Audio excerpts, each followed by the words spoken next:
2025-এ সরকারকে একটা সময় বেঁধে দিয়েছিলাম।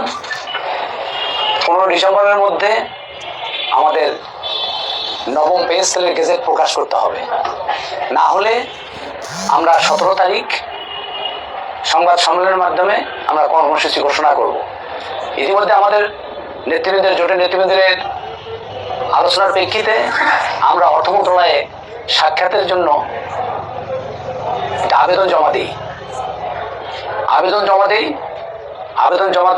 আমরা দেখলাম অর্থ উপদেষ্টা মহোদয়ের দপ্তর থেকে আমাদের সাথে সাক্ষাতের কোনো সুযোগ দেননি।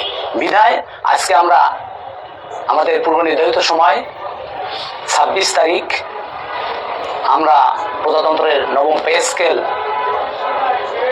অনিতবিলম্বে বাস্তবায়নের জন্য আজকের কর্মসূচি ঘোষণা করছি।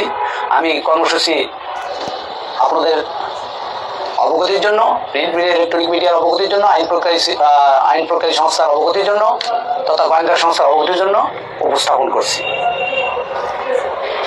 প্রেস বিজ্ঞপ্তি অনশন কর্মসূচি ঘোষণা দিলেন। এটি পুরোটা বলবো না? ওকে। আমরা দাবি ঐক্য পরিষদের নেতৃবৃন্দ একত্র হয়ে আমাদের কর্মসূচি ঘোষণা করছি। আগামী 2 জানুয়ারি 2026 রোজ শুক্রবার জাতীয় প্রেস ক্লাব সহ 64 জেলা প্রেস ক্লাবের সামনে কর্মচারীদের অংশগ্রহণে সকাল 9টা 30 থেকে দুপুর 12টা 30 পর্যন্ত প্রতীকী অনশন কর্মসূচি ঘোষণা করছি। আমি আবারও কর্মসূচি পড়ে শোনাচ্ছি। আগামী 2 জানুয়ারি 2026 রোজ শুক্রবার জাতীয় প্রেস ক্লাব সহ 64 জেলার প্রেস ক্লাবের সামনে কর্মচারীদের অংশগ্রহণে সকাল 9 থেকে দুপুর 9টা 30 থেকে 12টা 30 পর্যন্ত প্রতীকী অনশন কর্মসূচি ঘোষণা করছি। ধন্যবাদ সবাইকে। আসসালামু আলাইকুম। পাশাপাশি এই কর্মসূচি প্রজাতন্ত্রের সকল কর্মচারীকে ঢাকায় আমরা যারা কেন্দ্রীয় নেতৃবৃন্দের